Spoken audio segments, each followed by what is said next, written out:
Warriors with Feet, Tori Files, my mom, and the random scattering of homosexuals that have wandered in here by accident tonight. My name is Matt.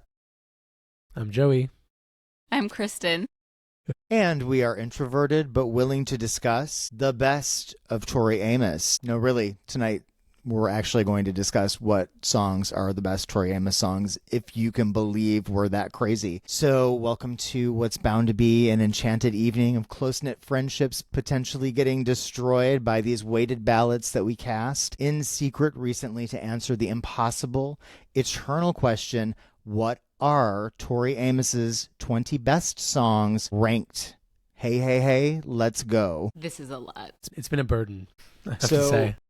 We should tell everybody that we are doing some new stuff tonight. And starting with, we usually don't rank on this podcast. We usually do 3 separate playlists where we reorganize, reimagine, and redesign Tori's albums or a genre of Tori's music, like we did the B-sides on our first episode of season 2 you might want to check out. But tonight we are doing our very first combined ranked playlist, which, I mean, we're really excited about. And the best part here is Kristen and I have only been fed little breadcrumbs of clues from Joey, who is the only one right now who knows the order of this list. So for a little bit, I would say 10 days now, we've been really held in the palm of Joey's hand. Ooh. Waiting to hear what this list is. And tonight it's going to be revealed. So we're really excited to do some new stuff tonight. Also, I'm not wearing a hat for the very first time, so that's also new. But I'm going to throw it over to Joseph to talk about what a thankless and impossible task that we had to do. Thank you, Matthew. This is like a newscast. Ah! Yeah. So as Maddie just said, this is very different because we're not crafting individual playlists and we're thinking about, it wasn't so much about favorites. We had to really figure out how to step back and think if we're being objective, and objective is not really the right word because there's still subjectivity within that, but if we're thinking about what makes a really exceptional Tori Amos composition, some songs spring to mind right away, and then others, you sort of have to wrestle with because there's just so much that's so good, but we were really thinking about it, I think, in terms of what the maybe less obsessive Tori file would think, although maybe that doesn't make any sense, right? I don't know, right? I don't know her. That's the thing. But I think it's about paying homage to songs that maybe we take for granted a little bit because they're so good and we've heard them so often and she's performed them so much, right? And having to really think about them. And when you put yourself in that context, things start to open up, open up in ways they hadn't before, or that we just hadn't, recently been in that space to receive or something. I mean, there's always a joke between who likes to hear the best of Tori Amos live versus who wants studio. That seems to be a little bit more of a back and forth between Kristen and Matt. But I think it's a real thing where if you are a longtime Tori Amos fan like we are, you can sort of recall so much just in memory. You almost don't need to put it on because you can hear all the intricacies and the nuances of a song like Cornflake Girl or Past the Mission or God or Sign All These Years. You can hear it. And many of us tend to gravitate towards live performance over the years because we have so much variation on those songs. So to go back to, in some ways, it's a homage to Messing with the Master, the previous season, thinking about Tori and her music and her musicianship and her skill as a producer, sort of having to weigh all that at once and think about the songs through that prism, if that makes sense. So I think it's interesting to think about also the attempts or the collections that Tori herself has put out that might, in her world, represent a best of Tori Amos collection. None of them have ever been called that. None of them have ever been called Tori's greatest hits or anything like that. But, Tori has taken a couple of stabs at putting out some collections that might be argued are her best. So, Kristen, I'm curious what your opinion is on some of these collections. I mean, I think that I think this group will agree with me that, to me, Tori is an artist who I think would probably kind of reject the concept of a greatest hits album generally for her music that she listens to, but also like the music she is creating, because I think that she knows like each of these songs kind of hold a place in time, and sometimes maybe the smallest song in a set list ends up being the most important one, or sometimes that small song is like a connector or something. But it's interesting because like she's essentially released not one, not two, but three different compilations in the vein of this and the attempt of this to kind of tell the story of her career in some ways. Obviously, Tales of a Librarian came first in 2003, and I feel like that was, the attempt was a retrospective, but I don't know if it was really a best of. I think a piano was more of kind of like a sprawling deep dive, and it almost less so of a best of and more like a treasure trove. Like if you are a Tori Amos fan and you've been throughout the years, but maybe you don't have every album, what would you buy? It would be that. And then I think 2012 Gold Dust sought to kind of like respond to a lot of our favorite songs over the years, especially ones that are played live, re-recording them, orchestral arrangements as select tracks. And that kind of told a different story, especially at that time after 2011. So it's really interesting because I don't think of it as her putting this, trophy on display saying this is a best of. It's more like she's constantly reshaping her own legacy, curating it, expanding it, and really reinterpreting it, and which really lends well to our podcast, of course. But none of them, I think, are the definitive best of collection, which is the most fascinating.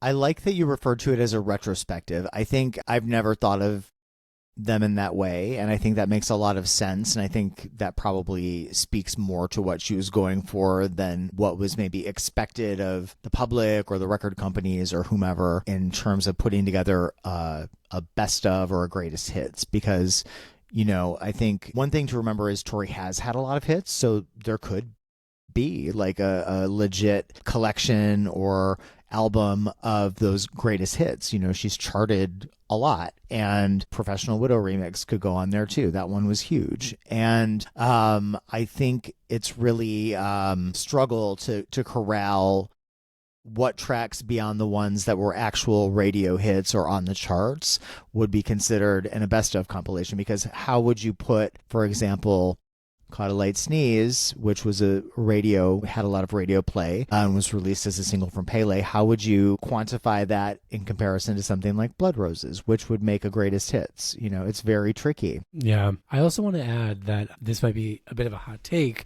but it occurred to me when I was thinking about this episode and our discussion that in some ways I feel like her first real attempt at doing a best of or some sort of narrative with existing material, to my mind, it's actually Venus Live Still Orbiting. In some ways, I think about that as their first attempt because she had this limited space, and granted, it was about honoring that tour and what was special about it. But when you look at the decisions that were made for Venus Live, that small handful of songs on a tour where she did 60 different songs or whatever it was at that time, it's interesting because she sort of had to think about it, I think, in the ways that we're sort of thinking about this episode, like what's true to the overarching story and the woman we call Tori and what she's doing and how she does it, but also has maybe more mainstream appeal or mass appeal, right? Like it's not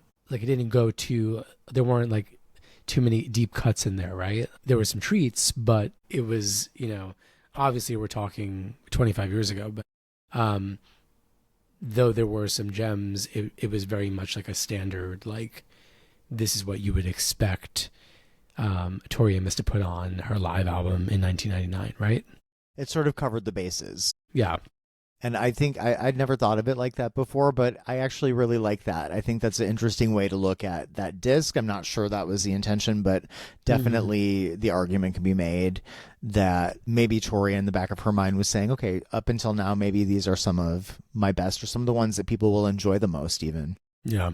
But again, there's such a distinction between saying the best and the greatest hits Right. and having a retrospective and having your favorites. They all sort of blur together in a real hazy way with Tori's music because so many lines are crossed from album to album. You know what I mean. Don't roll your eyes at me, Kristen. But one important thing to note is we talk about the best of Tori Amos pretty much daily in our text chat. And the reason being, so once upon a time, and I'm going to link this playlist to our social media, but once upon a time, I was putting together a Tori Amos playlist on Spotify. And I called it the best of Tori Amos. And for me, it's essential. I listen to it all the time. And when I was living with Kristen in Austin, I said, okay, let's put on the best of Tori Amos playlist. And we started getting into it. We're driving around. She probably was taking me to a Chick-fil-A. And she said, wait, why is this X song on the best of Tori Amos? And I said, well, you know, every Tori Amos song is on the best of Tori Amos playlist. And she got really sort of snooty about it. And I said, wait 1 minute. Let me text Joey right now and ask him what goes on a best of Tori Amos playlist. So I texted Joey, who immediately wrote back and said, every single song Tori has made that you have available to you on Spotify goes on the playlist. Joey knew. And in this group, the majority, unfortunately for Kristen, wins. So for us, we have this best of Tori Amos playlist. That's everything that's available to us on Spotify. That's legendary that, you know, we have to consult every day before starting our regular routines. It's like daily prayer. Yeah. It's like reading your 3 tarot cards. Like the first 3 inform the day you're gonna have, and sometimes it slays, and sometimes it's a dagger. You know. And also, there are no skips allowed. That's the other rule with best of Tori Amos playlist, and that's really hard for some people to deal with. No comment. Some people have a busy thumb and they skip, you know. I want to just say a little bit and explain how we came to the list that I'm going to unveil. As I said, it's been a heavy burden. We each got to put down our 20 ranked order, which was tough, assigned points in descending value. And then I tallied up the points and saw where there was overlap and created the list. And it was really interesting because for the most part, it was sort of a, you know, battle of averages, and that's how it shook out. But sometimes someone having a really, really strong feeling about one particular song and valuing it really high on their list would knock out something that might have had more consensus between the other two. It didn't happen like overwhelmingly, but it happened a few times, and it was interesting. And I'll go through the data after we have the entire list, but it was really interesting to see what sort of like, you know, like appeared on multiple lists, but couldn't make it into the 20 because of something kind of knocking it out of the way, because somebody felt really, really staunchly about one particular song and gave it such a boost, right? A lip gloss boost, you might say. And yeah, so that made Is that really, a hint? Maybe. That made it really exciting. I mean, this is what's so fun about a ranked ballot. It's very much in the style that they vote on the Oscar or for Oscars with. So has it always been that way, Matthew, or did they do that more recently? It's not always been that way. So sometimes it's been different in the Academy's past, but currently they're on a preferential balloting system, which means when they're doing the nominating and when only during the nominations round is it preferential, and for winners, obviously they don't rank. But it really makes for some interesting nominees when it comes to the Academy and to the like Best Picture race, which has 10 spots, for example. This year, a Brazilian film got in called I'm Still Here, and the actress who's in it, Fernanda Torres, is also nominated for Best Actress, and it's the first time a Brazilian film has ever been nominated for Best Picture. But there was a passionate base of voters, and our friends at Sony Pictures Classics are amazing campaigners, so they know how to do it. But that group of voters voted for that film at number 1, and that meant that if enough number 1 voters put that film in the number 1 spot, then they're going to break through a lot of noise. They're going to break through a lot of films that were ranked in the middle or in the last part of the list. So a preferential ballot can really make for some surprises. It can really be a good place for people who are passionate about things to, as you said, push them or shoehorn them into a list where they might not ordinarily be. So I'm really, really excited to see how this all ends up shaking out, because we all have our favorites, but as we said before, favorites don't really count. We're going for best, we're going for quality, we're going for the meat and potatoes, if you will. I had said to you all when I put it together that in some ways it was really very surprising, and in some ways it was what we'd expect, but overall it would be a fantastic concert. Like, that was the thing. I looked at it and I was like, and maybe that's why I was thinking about Venus Live a little bit, because I was looking at this and I was like, this would be pretty incredible show to see, though, because the catalog is so big, it would mean a lot of albums not represented at all, and that's of course controversial in its own way. But if we could maybe go back in time a bit, it would be maybe like a really perfect set list for a lot of people. Another small hint. I want to know what your guys' predictions are for the. Oh, Joey, you can't really do this. I can't play this. Yeah. All right, never mind. You know what. No, what the two of you prediction is. can. No, but you two So, can. Kristen, what do you? That's fun. Oh, it's Larry. Look, She just flung a dog in the. He needed to. background. He needed. No, he needed to come. Hi. Okay, so what's the question? I think my edible's hitting. boy, here we go. Okay, all right. So, what are your predictions, or your main prediction for the list that's about to happen? Prediction, hope, comments. What are you expecting here? I'm expecting all of us to be appalled by the other's choices at least once, right? Like either something that's to be expected. Well, like I'm thinking like something that somebody forgot and it's like almost unforgivable. But again, it was only 20 songs. Like I was going through and I was like, should I commit to picking one song from each album so I make sure? And then I was like, but that, again, I'm thinking about like my husband. I'm thinking about other friends. I'm thinking about if they were like, give me like, what is the best of Tori Amos? Like I'm thinking what I would hand over to them. And I would feel like this is a good look at her career. She maybe is doing some like things vocally, whatever. My edible is definitely hitting it. But I'm already like upset because You're upset in advance. yeah, because I was like, oh, I forgot that song, or I couldn't put that song on already, and it's 20 minutes in, so we'll see. What about you, Maddie? I'm really excited to see sort of like the 15 to 20 slots, because I think for me, like I imagine that's where there's a lot of room for goops and gags. And, on this podcast, we live for a little goop, a little gag. And I want to see a little gaggerini on this, even though I know if we're voting for best, there can't really be that. But I think that I'm excited to see, and I think that we may see some surprises in 15 to 20. And I think one major prediction is going to be that I think that we probably all, between the three of us, came to a pretty clear consensus on the very top songs. So those are my like three, like top three or top five. I would say top three. Okay. Maybe. I don't think we'll so. see. But maybe to kick us off and to kick the list off, maybe you could start with a few that just missed. Ooh, that's sexy. I like okay. that. Right, yeah. Let me get my spreadsheet because I highlighted them in numerical order for the ones that missed. Get that spreadsheet. Let me remind the listeners. Spread that sheet. Goodbye. Sheet. Good night. What do you want to remind listeners of? That Kristen's edible is hitting, but I guess I probably don't need to remind you. Look at this behavior. Her edible is hitting, and I didn't sleep last night because my son's got an ear infection, so I'm kind of stoned too.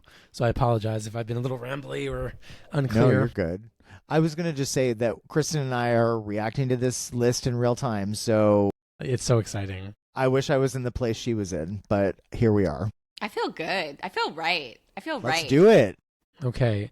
All right, so the first one that did not make it, it's going to be a tough one. Blood Roses. What? It's my fault. That is crazy. I didn't put it on. It was a song I knew that I was like, oh, fuck. We are going to be the laughing stocks of the Tori Amos community. I mean, no, it's just there's so much, guys. There's so much. Yeah, I was going to say. So much. And I really wasn't coming at it from. I love Blood Roses. Of course. It's probably in my top 25 that we did, but I feel like we're all going to be able to defend, I think, the choices. I played it very safe. I'm curious about the gags. Okay, Blood Roses. So that was number 21. So then the next one is Donut Song. Are you okay? You motherfuckers. Matthew didn't put it on. Listen, let's not get accusatory. Let's just listen and learn from each other. Donut Song I thought might stand a chance of missing the list. Blood Roses, I'm in complete and utter shock. That's a crazy way to start this. But it was kind of an accident, technically. Maybe. So let's go with the others. Crucify. Wait, Crucify was a near miss? Near miss. Oh, okay. Here in My Head. A near miss. Yeah, B-sides. I mean, I think B-sides, yeah. Icicle. Yeah. And Tallulah. Okay. And the last one that I'll say that's going to cause some screaming. Is it Caught a Light Sneeze? Maddie, is anybody home with you? Reindeer King. Well, yeah. Reindeer King would have been the 21st song. Reindeer King was my 21st song. I had it on my list, and I had to really rein myself in from putting it really high because it is my personal number one favorite Tori Amos song. And I think it is also one of her best songs. So it was really hard. Again, those hazy lines being crossed. Like, I wanted to put it at number one, and I feel like I should have now. But I knew that I wouldn't be playing this game in a fair way, like the rules that we set out. We have to play it by the rules. It was like mid-tier for me, but when you put them together number-wise, they just didn't make it. You know, if it had been on Kristen's top 20, it maybe could have. But if she put it low, it might have only boosted at 1 point, and it still wouldn't have made it. That's the wild thing. This ballot's weird. Like, I don't do award show things, so I don't know. I'm okay. It's fascinating. Okay, well, yeah. I mean, just very simply put, it's just that depending on where you ranked it, it got assigned a certain score, and when those scores were added, right, they either made the top 20 or they didn't. Okay, are we ready to actually? I'm ready. Let's go. Oh my God, I think we're gonna have breathing problems and heart attacks and fainting. I don't know. I think nobody will be. I would doubt it if you were like shocked or displeased by the songs that made it. But, again, we're working in a deficit. It's like we have 20 songs and there are 400 others that, that we love. Okay. So tied for their 20 and 19, they both scored the same. We have Pretty Good Year and Father Lucifer. Okay. So those are our 19 and 20, depending what I had put. Pretty Good Year is the closer just because I was thinking about it still as a playlist, but they could be swapped. But those were the two in 20 and 19. And then we have two others that were tied for 18 and 17, depending what order you want to put them in. And they are Spark and Putting the Damage On. Ooh, that's low for PTDO, Matthew. Think the problem here, if I may. There is no problem, guys. It's okay. No, you're right. But I think the thing that we're seeing here is Pele is such a hard album to put into a list like this because we all love that album, and pretty much at least half of it could be considered for a best of list. And I think probably between the three of us, we probably thought, oh, well, this person's going to put that song on for sure, so maybe I can put this one on instead. And what we're finding out right now we haven't learned from the 2016 election, clearly. I was like, oh, she'll win. I don't have to go. Yep, you've just really hit the nail on the head there. We're really letting ourselves and Boys for Pele down. So next we have two three-way ties in a row. So 16, 15, 14, and then 13, 12, 11. So in the 16, 15, 14 range is, drumroll please, Crazy. Okay. Marianne and Me and a Gun. Oh, okay. Okay. I need to quickly admit something in this go ahead. 16, 15, 14 range, right? Uh-huh. I didn't put Crazy on my list. Really?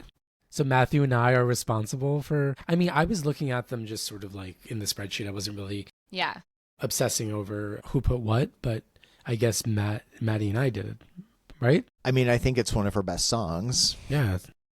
It's certainly See, I up think there everybody for me. was afraid of their own bias and didn't put songs that they thought the others would accuse them of putting on only because they love them, which isn't I think fair so. because we love all these songs. So it doesn't, Well, honestly, I'm looking at my list though, and I'm thinking about this person that I would hand this to, and I Yeah. really can't argue with not putting Crazy on for I think all of these songs, honestly. So I stand by it, but I think the bias thing is real. Choose your choice, girl, Yeah, I got it. All right. Another three-way tie, which I just love these three together. I didn't know that I would until I saw them and I've been listening to them. Again, it depends what order you want to put them in because they all have the same score. But 13, 12, 11 is Space Dog, Oysters, and God. Ooh, I like that. Yeah. Those are some really, really, really good songs that really represent a large The range. range. Yeah. Yeah, the career, like many, many years. There's such a great span of years and experience through those songs. Oysters has become such a favorite of mine since it came out. It's hard to believe that was more than 10 years ago right now. Yeah. And it's, to me, one of the most sort of like classic Tori songs I can think of. Yeah. I remember when I interviewed Tori for Unrepentant Geraldines in 2014, I did talk to her a bit about Oysters, and she told me that it was a song she'd been working on for a really long time and that she had to get herself to a specific place to deliver and compose that song. And she did intimate that she went to some really sort of like deep, dark places. And then once she started sort of answering the question, she caught herself at the end and she was like, but I don't want to tell you what the song's about. I don't want to, over explain it. I'm paraphrasing. But she doesn't really love going in depth in interviews like that on specific songs and where they come from and, what their exact attachment to her is, which I think is really interesting and must be really tough for her to do. But in that specific instance, I felt for a second like, oh, she's going to maybe open up about this song a little bit more. And she's like, nope. But she told me it's still great to have gotten the experience to speak to her specifically about that song and about her process of writing it, which was super fascinating. There's a real universality to that song that makes it sort of, it can be what the listener wants it to be, but there's still like a strong, there's like a kind of like a protective aura around it that that though you might interpret it one way, she has protected what it's really saying. What it means to her is safe, even though it feels like very, I don't know, like anybody could really connect to that song, and yet you can hear sort of the personal hurt in there, and the joy and all the blending of emotion that song has. It's funny that you first, it's interesting that we have a Geraldine song on the list, because I think it's sort of unexpected, especially when we look at it against the full list, but also when I wrote a review of Unrepentant Geraldines for Pop Matters, I don't remember how I phrased it exactly, but I remember noting that to me it felt like a lost Under the Pink song. So for it to live in the space between two other Under the Pink songs is an interesting coincidence, I think, because it has that sort of chilly production quality or something, that chilly not like in an emotional way, but like it feels like it's covered in frost, and that's a very Under the Pink feeling. Crystallized very much. Yeah. And it, to me, Reindeer King also sort of like falls into that milieu. I pulled up that interview because I couldn't remember exactly what I said, and I actually said to her that I said, I hope you don't mind me saying that Oysters is up there, I think, with your all-time best songs, which I'm sure made her very uncomfortable. But I did predict it in 2014 that this one would stand the test of time. And we talked about the Ruby Slippers, and we talked about Judy Garland, and I asked her actually to talk about Judy's influence on the song. And that's when she said that she'd been working on it for many years and she needed to get it to be darker. And she said it needed to explore a realm that it took me a while to get to. I had to get to that place. And I needed to isolate in order to get there and allow the song to take me to this place. I guess Judy carries the possibility that if you can get through the demons, whether they're in your mind or meaning if they've gotten inside your mind and the demon has taken over you and you hear those patterns and those messages of negativity, that you can't somehow heal or move on from the situation that you feel trapped in. Oh, Wow. that's so vulnerable. That's a great quote. Wow. The ruby slippers is an image that means something to so many people, and it seemed to me that the pearls ... It's hard to describe. I don't want to describe the song because it speaks for itself, but there was a link that was happening for me, and once I understood that link, the song started to come together. Y'all, she's the most fascinating person on the face of the earth. Like, don't you just feel like you could imagine like the entire world around her stops? It just sounds so deep and vulnerable. I want to go to that place. Where is she? And I think there's also like a really nice feeling aside from the chilliness of warmth there. The lyric "found a little patch of heaven now" is so beautiful and so evocative and really just, I think, is personal but also universal. So that's one of the things that we discuss a lot on this podcast, is that duality of how Tori's songs can be so out there and poetic and elusive, but also there's an emotional truth that's really held at the center that is really, really appealing to so many other people and so many other audiences that might feel that the lyrics or the delivery or the music is challenging, if that makes sense. Yeah. I also think it's, we've said it before in here, but it's why Tori is pretty uncoverable, because she's so singular that, it's difficult to hear somebody else sing her song. It's really a piece of her that is, living outside of her. And when somebody, not that she gets covered that frequently, but when you hear somebody making the attempt, it just never sounds right because it's so of her body and of her spirit. And when she talks about, for example, in that interview about the link that happened for her, that link, I mean, people could probably perform the song and that's fine, but really only she knows what that link to that song is, and only she knows how to really get there. I think that's why other people might have a lot of trouble covering a song like Oysters, or doing it at karaoke or what have you. Imagine if you went to a karaoke bar and you open up the book and it was like, Oysters, Tori Amos. You know what Matthew's always covering at freaking karaoke is, well, one, Leather, but also Beauty Queen. Okay. That's your song. Don't try to project. That's your... Okay. No.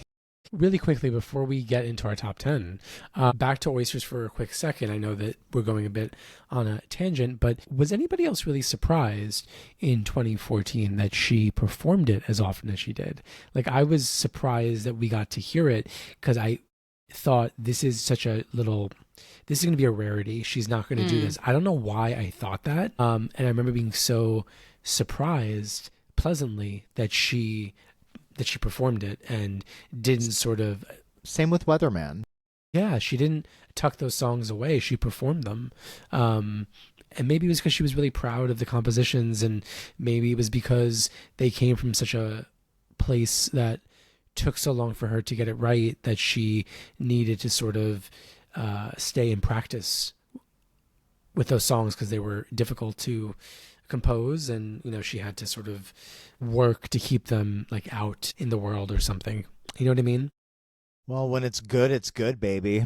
It's true. Oysters is very cooling, reminiscent to me, where it's like clearly one of her favorite songs. And I even felt like in the studio recording, I was like, I don't think I was surprised that we heard. I mean, yes, because it was new and it came out right away, but it just felt right in the set list. And I'm sure that like when she was practicing, thinking about the song, she's like, oh yeah, this cooling will always get that really excited clap, She even did it on a TV show while promoting the album.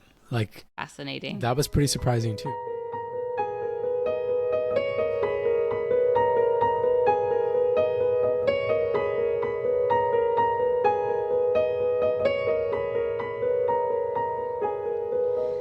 So can these shoes take me to Who I was before I was stabbing my sticks into vulnerable earth.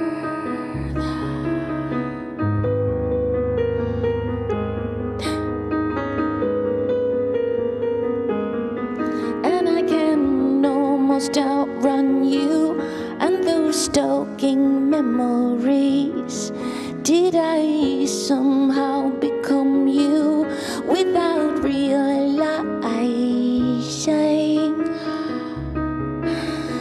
Found a little patch of heaven now. So then I'm gonna turn oysters in the sand, 'cause I'm working my way back. I'm working my way back to me again. And it's a song that, you know, we've all heard live, I think, more than once. And she's done it pretty recently. There's a really good version that Kristen and I love from, I think, 2022. Rochester. That's done. Rochester. We'll link this also because it's one of our, you know, maybe we'll do another little YouTube playlist of some of our, you know, top best of Tori Amos songs, linked to some of the performances, live performances that we love. But Oysters 22 Rochester is so soulful, and she, you know, she's just really in it. And to hear it in that low register like that is really, and it's so really affecting. slow. Like, I mean, it would have been Slow good in a good high way. or low. Yeah. Yeah, but it's like, it's so, oh gosh, love it. Yeah, well, I want to listen to it after this. Gonna turn oysters in the sand.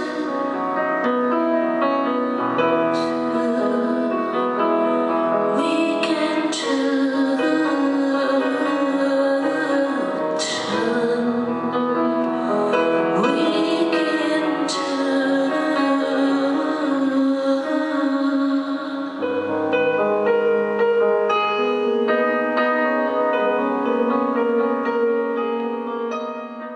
Are we ready for the top 10? Okay, coming in at number 10, Little Earthquakes. Did you guys have it like really high? Because I didn't have it at all.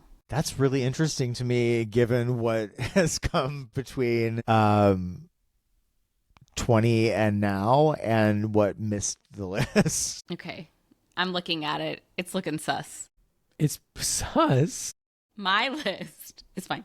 It's pretty, I mean, it was pretty high, but look, the discrepancy, I'm going to tell you this, all right?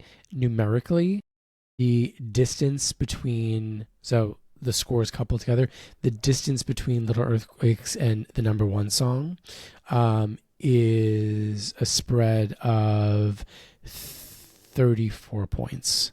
So it's a big... Wow. So the top song got a really high score, and then we start to drop. So, and the spread between the number 1 and number 20 is 41 points. So it's big. Oh, okay. Yeah. Interesting. Okay, coming in at number 9. Actually, number 9 and number 8 are technically tied with the same points.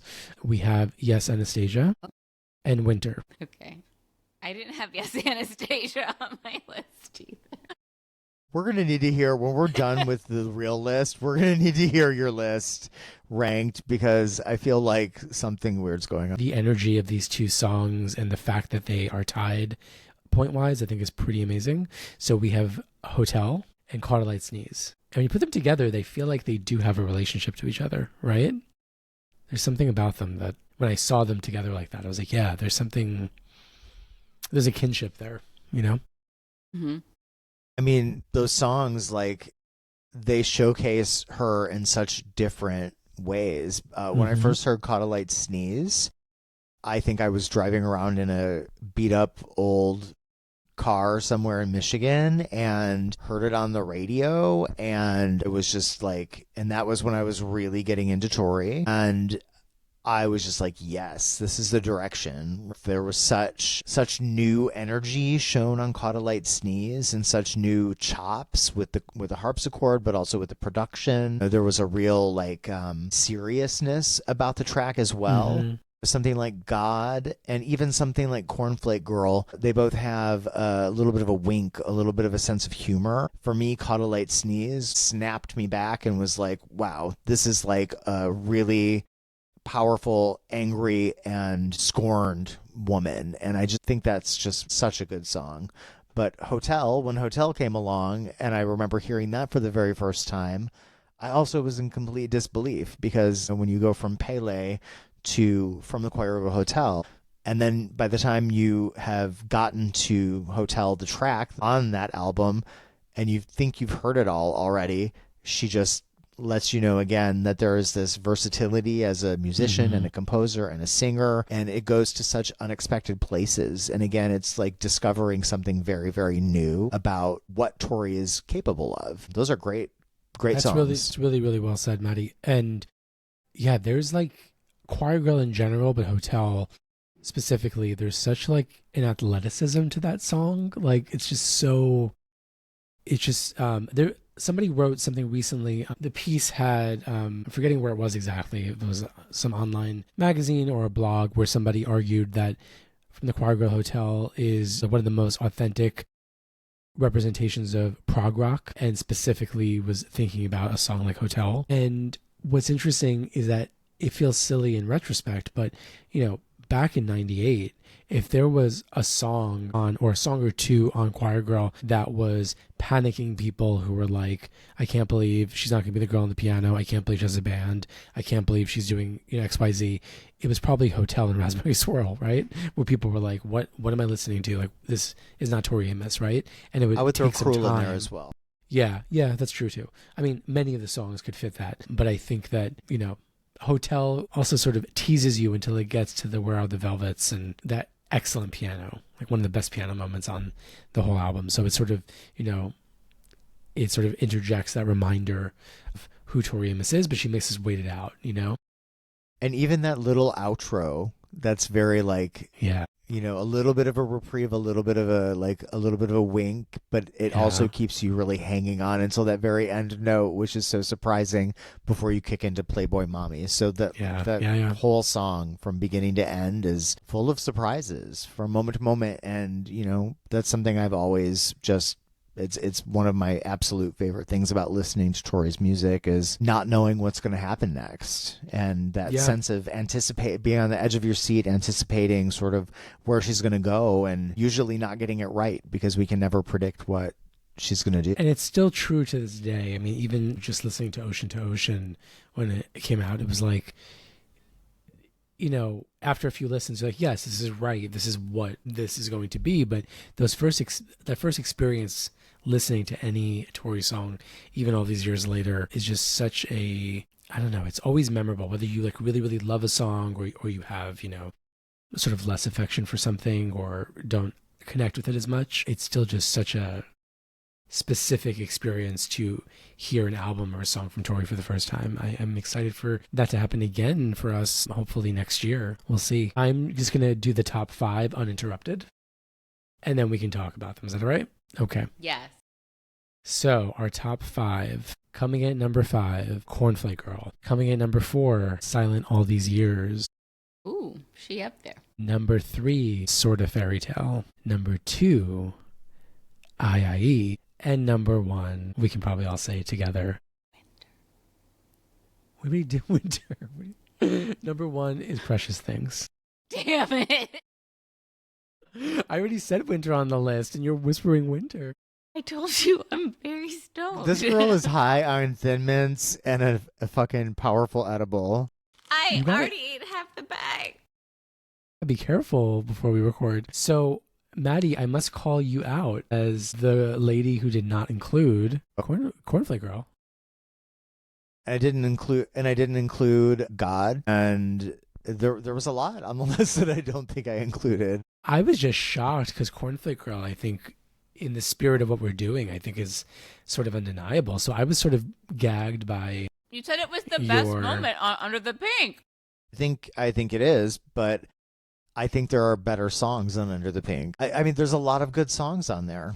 No, it's true. It's an incredible record. I mean, I know, for example, one of the songs I put on that I think is a better song is The Waitress. And I think it's every bit as iconic. I mean, it really I don't know about stays that. in line with the Under the Pink aesthetic. And it also showcases a side of Tori that up until that point we hadn't really heard before. The loops, the drums, the real aggression.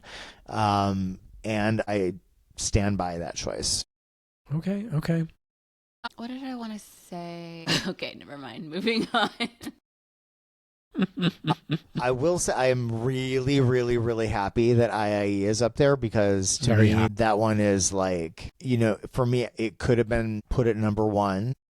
But again, like I was questioning, am I thinking favorite or am I thinking best? And with that song, Yeah. it's really hard. It's another blurry line. But I think in this particular case for this song, it can be, both things can be very true. It can be a favorite and it can be a best because I think musicianship, production, vocals, experimentation, songwriting, lyrics, all of it. That song is the total package. And it's so brief too, right? Like it's just like this moment on the record. It's just, yeah. It really, to me, it encapsulates that record. Also, to me, encapsulates like the sound of Tori. Like if I think of Tori, I think of that song because there's so many elements of Tori that have become classic and iconic that I think are contained in that song. But one thing that's always really spoken to me about that song in particular is, again, that evolution and hearing that song and hearing it for the first time, having heard those first three albums and then getting that evolution of Tori as an artist, that song really made sense for the moment and again was full of surprise. It took my breath away when I first heard it and it still does. It really and it holds up. It's a timeless song. Yeah. We all ranked it pretty high. I mean, it's still, there's still, a bit of a gap between Precious Things and IE, but the fact that it made it to number 2 was a pleasant surprise. I didn't expect it. I mean, I think one thing we're doing right now is burying the lead a little bit, and we should be celebrating the number 1 song, Precious Things, Yeah. which it's really, that's hard to deny. Yeah. You know, It's almost I like, think, what do you say about it? It's like, just, it's incredible. say amen. I mean, that song fucking slaps to this day.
just such a perfect song. And I don't use the term perfect song for anyone, even Tori, but Precious Things I think is a completely perfect song, and it's undeniable. And she's managed to take that song, many of her songs, but she's managed to really grow that song with her over the years, because one might hear the original version and it's very early 90s. The production is very specific, and it's a, song in part about childhood and regret and resentment and empowerment and sexuality and just all these things, and religion, and it's doing all those quintessential Tori Amos things, but she's a very young woman when she's singing it, and now she is middle-aged and a mother of a grown daughter, and she's changed so much, and yet it doesn't feel silly or something when she's doing it live. You don't feel like, oh, why is a 62-year-old woman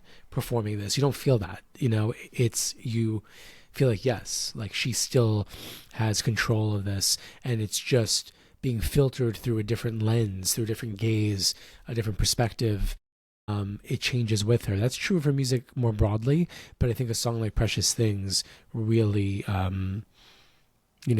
really encapsulates her ability to sort of carry her younger work with her into womanhood and beyond in a way that speaks to both its timelessness, but also her, in a way, it goes back to what we were saying about Oysters, hearing it 9 years later and her slowing it down and singing in a low register, and it just taking on a whole new vantage point, right? When we wrote our performer spotlight on Tori, we did a little sidebar feature where we talked about the versatility of Precious Things as a live song too, which it's gone through so many incarnations, and you hint at that, talking about how Tori has performed it over the years, just stylistically, the different styles of music that song has adapted itself to, whether that's, with the reimagined orchestration on Gold Dust, which is super interesting, the kick-ass live version on Still Orbiting, which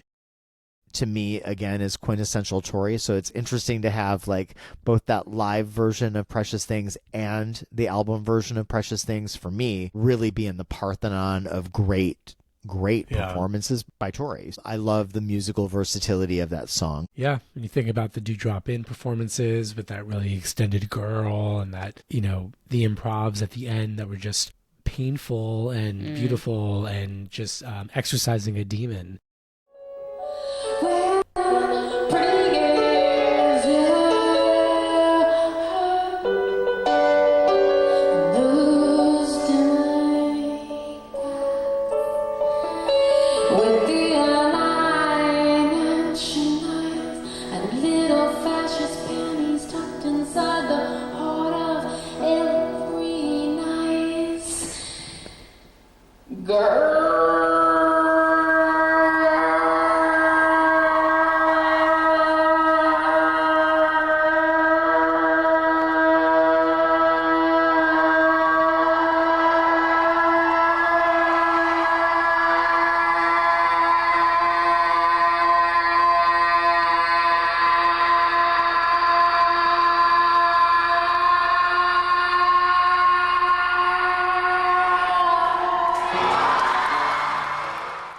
And then you listen to a performance from 92 or 93, and she's just kind of whispering the girl part. She's not yelling. She's not, right? So we've come to associate it with a certain style from Tori, and people are like, oh, she didn't, hold the girl or shout this. But then you go back to early performances, and she wasn't performing it that way. So there's an interesting push and pull in conversation that she's having with herself and that song. I even think of the 2009 version where during the bridge, before she started singing, I remember, yes, in my peach party dress, she and Maddie were not this Maddie Chamberlain, were playing together. She would play the piano and he would play the drums, and she'd repeat it. And there's not a musician, so I'm sorry, I'm butchering what they're doing, but they're sort of doing a call and response for an extended period during the bridge, and she never did it like that again.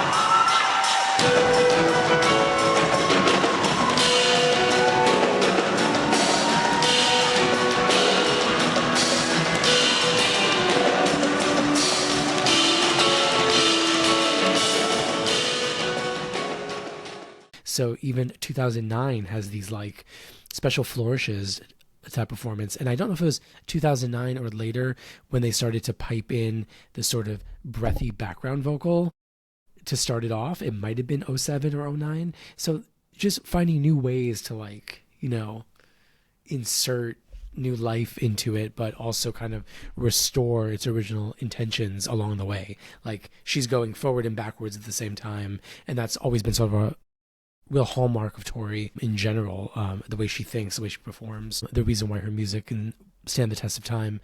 But Precious Things is a really, really solid example of it. And I think she'll perform that song into her 80s, you know? And did you say number 3 was a sort of fairy tale? Yes. It was high. I did not expect it to be that high on the list, honestly. I'm pleasantly surprised. What did And you again- put it as? I actually think I didn't put it on my list, wildly. I have to look back. Wow. But I think that's all the two of you, honestly. Wow. Ranking It was high on my very list. high. It was 2 on mine. Okay, then we carried that one over the line. Yeah. Again, I'm pretty sure, yeah. It really, again, for me, speaks to something that could be definitely considered a greatest hit. It could be put on a greatest hits compilation or a best of compilation really easily, and there could be very little arguing over it. From a songwriting perspective, it's such a interesting story that she's telling there, and musically it, I think, embodies, you know, one of the most important eras of her life. Yeah. And playing that song so many times on the Scarlet's Walk tour, you know, we've heard that song a lot. I never, ever, ever get sick of that song, and if it comes onto the Best of Tori Amos playlist, I play it all the way through. I don't ever turn that song off. It's a song I can always hear. I feel that way about Caudelite Sneeze as well. And try to imagine it as an amazing concert. And I think you'll see it. So, Precious Things, IIE, A Sort of Fairy Tale, Silent All These Years, Cornflake Girl, Caudelite Sneeze, Hotel, Winter, Yes Anastasia, Little Earthquakes, Odd, Oysters, Space Dog, Me and a Gun, Marion, Crazy, Putting the Damage On, Spark, Father Lucifer, and Pretty Good Year. That would be such a good set. I know. Could someone do it? Like, oh my God, would you pass out? Amazing. There's not a booger in the bunch, as they say. Not a booger in the bunch. Are we ready for our list, slot by slot, slut by slut? So, Joey's number 1, Cornflake Girl. Kristen's number 1, Winter. Matt's number 1, Precious Things. Number 2, Joey's number 2, Precious Things. Kristen's number 2, A Sort of Fairy Tale. Matt's number 2, IIE. Number 3, Joey's is Yes Anastasia. Kristen's is God. Maddie's is Space Dog. Number 4, Space Dog. Joey's is Silent All These Years. Kristen is Me and a Gun. Matthew is Hotel. Number 5, Joey is Little Earthquakes. Kristen is Putting the Damage On. And Maddie is A Sort of Fairy Tale. Number 6, Joey is Pretty Good Year. Kristen is Silent All These Years. Maddie is Father Lucifer. Number 7, Joey chose IIE. Kristen chose Precious Things. Maddie chose Caudelite Sneeze. Number 8, Joey chose Tallulah. Wow. R.I.P. Sad it's not there. Kristen chose Crucify. Maddie chose Oysters. Number 9, Joey chose Spark. Kristen chose Caudelite Sneeze. Maddie chose Reindeer King. Number 10, Joey chose Icicle. Kristen chose Cornflake Girl. Maddie chose Blood Roses. Mm-hmm. Number 11, Joey chose Marion. Kristen chose Donut Song. Maddie, Crazy. Number 12, Joey chose Hotel. Kristen chose Here in My Head. Maddie chose The Waitress. Number 13, Joey chose Hey Jupiter, the Dakota version. Whoa. I didn't expect that. Kristen chose Leather. Maddie chose Bells for Her. Look. What did Maddie choose? Bells for Her. 14, Joey chose Playboy Mommy. Kristen chose Cooling. Maddie chose Marion. Number 15, Joey chose Crazy. Kristen chose Honey. Matthew chose Smokey Joe. Number 16, Joey chose Gold Dust. Kristen chose IIE. Maddie chose Spring Haze. Number 17, Joey chose Here in My Head. Kristen chose Spark.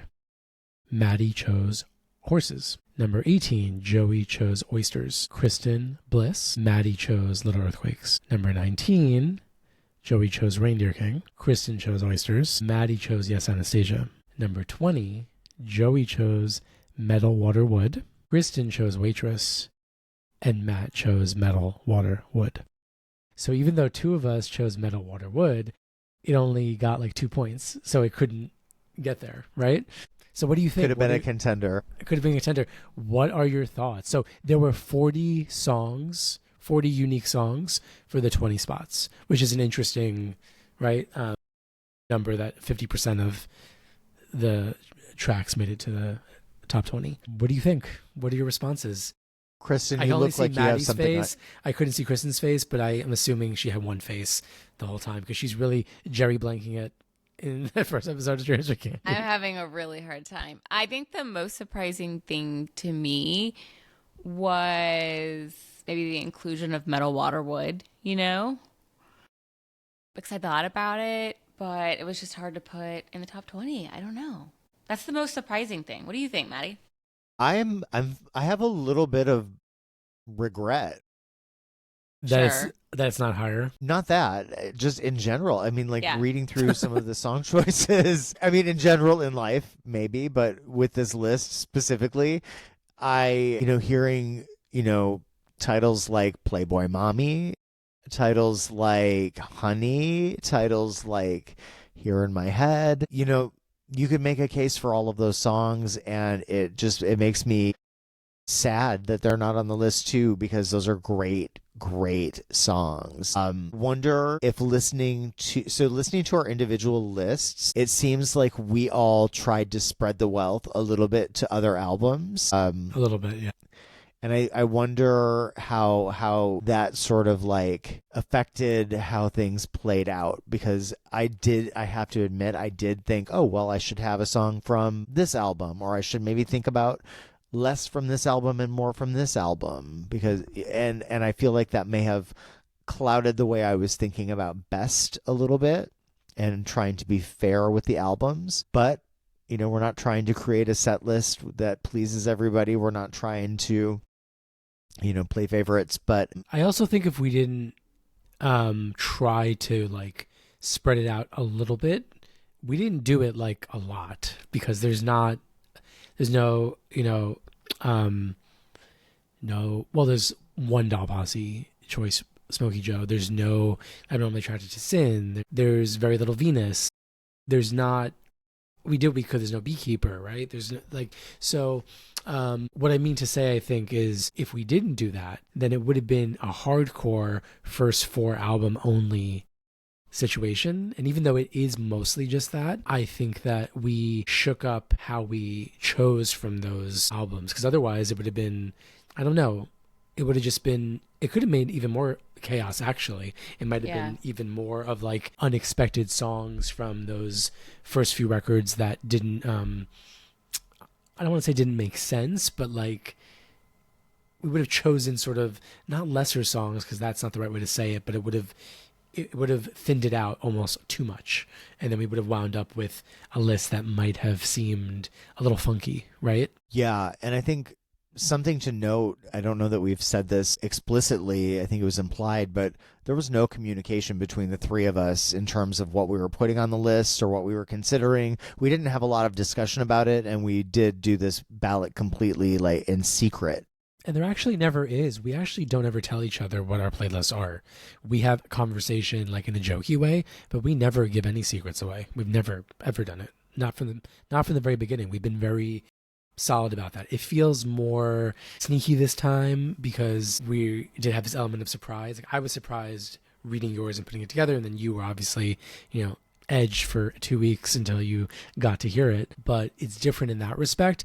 But you all should know that we really don't communicate or share or swap anything. It's always really a genuine surprise when we share our lists. And, I think looking at the whole package now and hearing everybody's lists, so when I did my prioritized list, I tried to not like sandbag it. I didn't want to put Reindeer King at number 1. I didn't want to put Smokey Joe at number 1. I wanted to go with Precious Things because that's the track that I really, truly believe is the best of all of the songs if I had to make that determination. Right. So I tried really hard to keep those like rankings true. But now hearing everything back, it makes me wish I would have done a little bit more strategic ranking, which I didn't do. I didn't rank from the heart necessarily, and I could have been more strategic, and that would have allowed for other things to maybe come through that I wanted to come through, but I was trying to be fair. So that's one thing that I sort of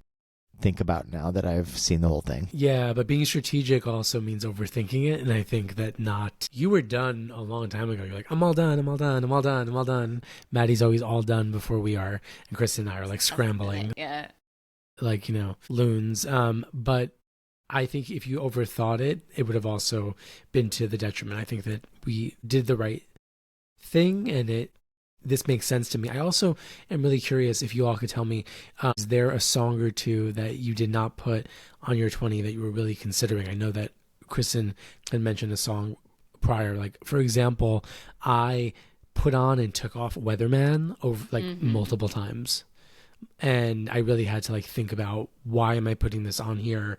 And would the average Tori fan, no average, we're all extraordinary, but is there a, would somebody think that made sense, right? Like, would that feel like putting garlands on there or something, right? So I had to wrestle with that, and I took it on and off. I took Cloud on My Tongue on and off, which I adore so much, right? So there was a lot of that, a lot of should Cruel be here? Should it, what do I do? So I definitely did that. That must have happened for you guys. I'm curious. Yeah. One more surprise I just have. We didn't have Raspberry Swirl. None of us had Raspberry Swirl, right? No. I think that's kind of interesting, because I think in the community it's very beloved, right? Yeah. Is it? Bouncing Off Clouds, so. I thought of as well, and I took Bouncing Off Clouds off. I thought about Big Wheel, but I think it's just I know Maddie was did. always singing. I knew better. I knew this would be exposed, and I would get in trouble, and I would get yelled at, and I wasn't going to provide anyone with the opportunity to make fun of me and how much I love Big Wheel. Listen, I've ridden the Big Wheel, into greatness. So whatever. Kristen and I entered the video contest for Big Wheel, so you have nothing to be embarrassed about. And people can find that on YouTube if they go looking for it, but don't. And if we had more of a budget, we would have won that contest. The world deserves to see Kristen Keys wearing a Party City red wig. Somebody on YouTube, there was some YouTube comment that was like, "This is definitely the best idea that I've seen. It's just too bad that it's done made so by poorly." children. We didn't know. She stole Kel's camera, and we're don't know what we're doing, and we're wandering the streets of downtown Brooklyn, going into Hank's Saloon. It was a great idea. It was good. It's a great idea.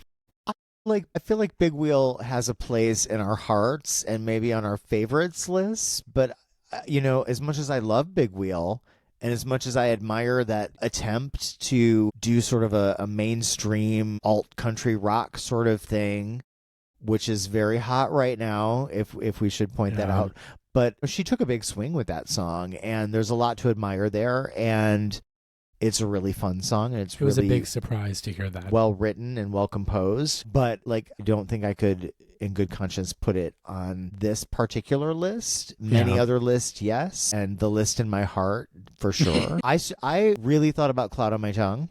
Yeah, me too. And I love that song so much. And I thought I already have a lot on here from Under the Pink. So I think for me, Under the Pink was the one that I tried to curate a little bit more, and that's probably why I didn't end up putting on God or a Cornflake Girl. Yeah. Because I had other choices from that record that I thought were superior, and I didn't want to overload it with Under the Pink. Yeah. And I think to a degree I probably did the same with Pele and with Little Earthquakes as well. It's hard to corral those three, let alone throw all the other ones into the mix. So the ones that I sort of thought about putting on were definitely Cloud on My Tongue. That was really up there for me. And then the B-sides for me were a tough one too, because we had just had the B-sides discussion. I think maybe I thought that discussion was done for now, and it didn't really need to carry into this discussion. I think Honey for me and Here in My Head, I could make a case for those two. Yeah. Yeah, for sure. Does anybody want to add anything else? No, there's an animal outside my door. Is there really one, or I think it's a are snake. you hallucinating? No. We have Is snakes. it a snake? Yeah, we have snakes. I remember I sent you a picture of that snake. That's disgusting. I don't ever want to talk about that again. It was 6 feet long. Anyway, okay. I would jump off the balcony and break my own neck. I love you. You better leave that in. I hate snakes so much. I hate them too. They make me I don't sick. like reptiles. Ugh. You know how when people would try to go into the reptile house at the zoo, like when I was a kid, I would freak out. I would just absolutely fucking not. No. Have you Yeah, I seen don't the like photos of my children with those snakes? Yes, and I don't like them. I hate them. Why Not he your didn't- children. Now we know why he didn't put God on his list. He was triggered by the video. Shit, you're right. I do associate that with snakes. I associate that song with snakes. It's true. Man, Tori's wild. Dancing And- with those snakes, riding that bike, and that abnormally attractive visualette, you know? Handling snakes and riding a bike. The range. Well, I mean, you guys know my grandfather was a Pentecostal minister and from Kentucky, and his people handled snakes in church. So it also Yeah. makes me Right. think of that. You have generational inherited trauma. With that, I think we can call this an ep. What do you think?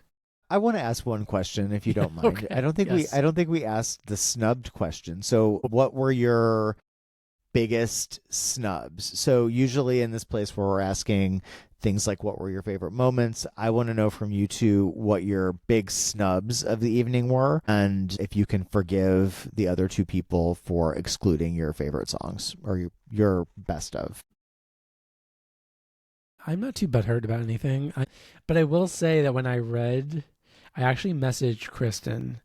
The one thing I did say was I said, I'm looking through the list, and Matthew left off a seminal song, and I don't know if it was a mistake or I didn't tell her what it was. I said, but I'm a little bit, I don't know what to do. She's like, I don't know, just, leave it. Let it be. Because I really thought that you'd accidentally deleted Cornflake Girl. Because to me, even though it's not like, if I don't hear it again for as long as I live, I'll be okay because I've heard it so many times and I have it, it's like indelible in my mind. But I was just really, really, really surprised. So I'm not personally like, aggrieved by it or anything, but you explained yourself already, but I was really, really taken aback by it. Because then I had a thought, like, what if it's ranked really low by Kristen, or she doesn't put it on, and then it doesn't get on the list, and then do we seem like complete lunatics for not putting Cornflake Girl on the best of Tori Amos list? Like, it suddenly made me think, like, oh no, like, what happens if this doesn't, right? Like, It actually could have have a place on the happened. list? Would I have to fix the ballot? Like, what would I do? That was intentional, and yes, I've explained myself. And the one I'm just telling you my response to it. So it felt like a snub in like an objective sense, not in like, I can't believe that you would, I will say that I was a little bit hard hurt that nobody put Playboy Mommy on or Tallulah besides me, because I love those both so much. And they were not getting on any list because, the cheese stood alone. how could we even consider Tallulah if Blood Roses isn't making this list? I'm going to just step in because that's the number one snub for me of the evening. I cannot believe that did not make our top 20 list, and I think it's awful. It's wrong. I think it's a top 3 song probably, I think you're right. and I'm really, really shocked by that. And for me, like personally snubbed, I'm shocked. I did maybe leave off / forget one song that is seminal and I think should be on there, and that's Me and a Gun. I didn't put it on the list either, Oh, y'all didn't? but you ranked it super high, Kristen. I put it on as number 4. I put it on really high. And I think I think it's one of those songs that when you're listening to Little Earthquakes for the first time, it's just like I don't know, you just get taken to a very strange place that is like It's incredible, unlike you're not anything wrong. else on the album. Yeah. The audacity of that song. The audacity. Like Yes. the sheer Totally. audacity of that song when you have a Yes. a cappella about, a traumatic sexual assault. Like, what do you even do with that? And I mean, it's absolutely essential to that album. It's essential to the story of Tori Amos, her life, and her work. So I'm grateful that you put it on there so high, because that's one of the nice things about this is I think that in some ways we picked up slack for each other and gave each other the space to like not cast a vote for something that we still loved. In some ways it bit us, and other ways it elevated songs, and there was relief to see Me and a Gun, because I also thought about it and then just didn't pull the trigger with it. No pun intended. Well, I was going to suggest at some point that we exclude that one, because it's like a given. Like you said, it's like the story of Tori Amos. What is your snub though, Kristen? She's so stoned. I don't know. Oh my God. Okay. Well, think about it. Think about it and get back to us in the comments. I'll post it in the comments. AI me will come on and tell everybody.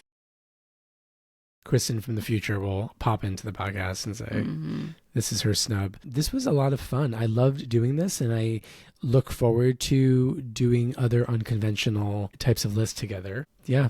Well, that's something that we could hint at. You know, we've talked about how we're going to do a couple things different this season, and this is one of them, and this combined ballot playlist that we did. We have maybe in the coming episodes, we'll have another couple of combined playlists that we work on together, which is really fun to do, collaborative playlists to get a consensus on some different topics. And, you know, we'll also be doing some of our, you know, tried and true playlist reveals that we love to do so much and that we love sharing with everybody and hearing everybody's feedback on. And then we're going to do some other things that are maybe a little crazy too. So hang in there with us and don't take too strong of an edible. On that note, love you guys. Thanks, everybody. Follow us on YouTube. Subscribe. Yeah, thanks for following us, everybody. We've had a wonderful lift in YouTube subscribers. It's been wonderful. So let's keep going. Let's do it. It's a long, long climb. It's got to be big. Okay. Boom. All right. Bye. Bye. Good night.